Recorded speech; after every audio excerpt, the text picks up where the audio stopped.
প্রিয় দর্শক, আসসালামু আলাইকুম। বরাবরের মতো আবারও হাজির হয়ে গেলাম একটি রেসিপি নিয়ে। তা হলো রাজকীয় স্বাদের গাজরের পায়েস, ক্ষীর বা সেমাই, যে নামেই ডাকেন না কেন।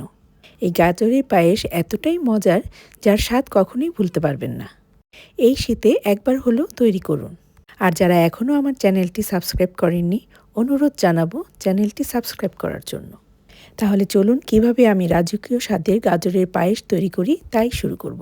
প্রথমেই আমি 1 কেজি পরিমাণ গাজর নিয়েছি এবং একটি গ্রেটারের সাহায্যে মিহি কুচি করে নিয়েছি।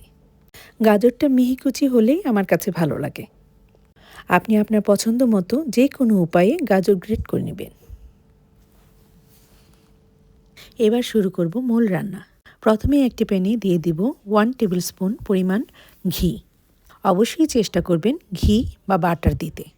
এখানে তেল ইউজ না করাই ভালো।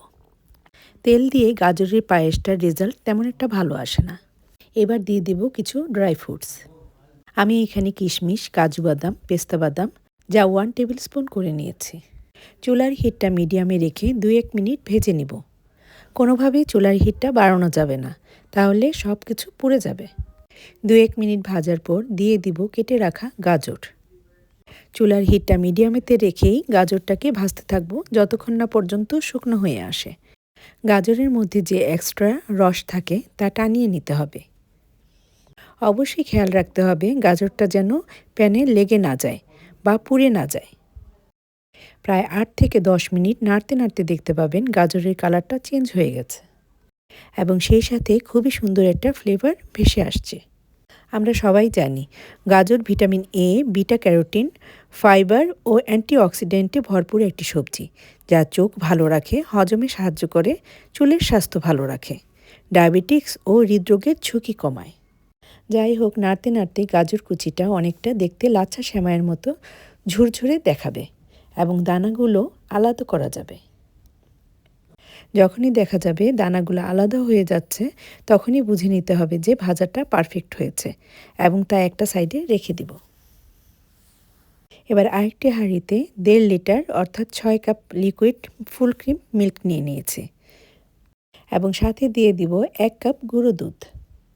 এখানে আপনারা শুধু গুঁড়া দুধ দিয়েও রান্নাটা করতে পারেন।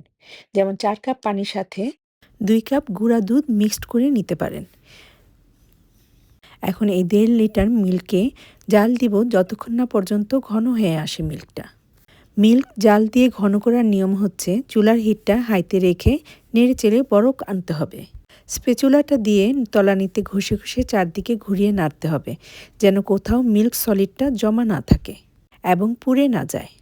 যখন মিল্কে বলক চলে আসবে তখন চুলার হিটটা মিডিয়াম করে দিতে হবে এবং জাল দিয়ে মিল্কটা ঘন করতে হবে।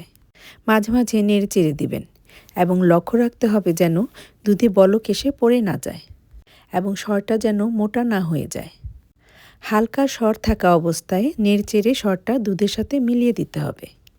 এই পর্যায়ে 1 হাতা মিল্ক একটা বাটিতে রেখে দিব। যখনই দেখব দুধের উপর হালকা সর পড়েছে, তখনই সেটা নেড়েচেড়ে দুধের সাথে মিলিয়ে দিব। সরটা যদি মোটা হয়ে যায় তাহলে দুধটা পাতলা হয়ে যাবে। এই টিপসটা ফলো করলে পারফেক্ট একটা ঘন মিল্ক পাবেন এবং কালারটা দেখাবে অনেকটা ক্রিমের মতো। মিল্কটা প্রায় 25 থেকে 30 মিনিট জাল দিয়ে ঘন করার পর দিয়ে দিব ঘিয়ে ভাজা গাজর এবং নেড়েচেড়ে মিশিয়ে নিব। মেশানো হয়ে গেলে দিয়ে দিব চিনি। বেসিক্যালি গাজরের মধ্যে একটা মিষ্টি ভাব থাকে, তাছাড়া মিল্কটা অনেকটা ঘন, তাই চিনি দিয়ে দিলাম 1/4 কাপ। আর এমনিতেও আমার পরিবারের সবাই চিনিটা কম খায়। আপনি আপনার পছন্দ অনুযায়ী চিনি কম বা বেশি করতে পারেন। চিনিটা দিয়ে আবারও নেড়েচেড়ে মিশিয়ে নিব এবং এই পর্যায়ে দিয়ে দিব এলাচের গুঁড়া আধা টিস্পুন।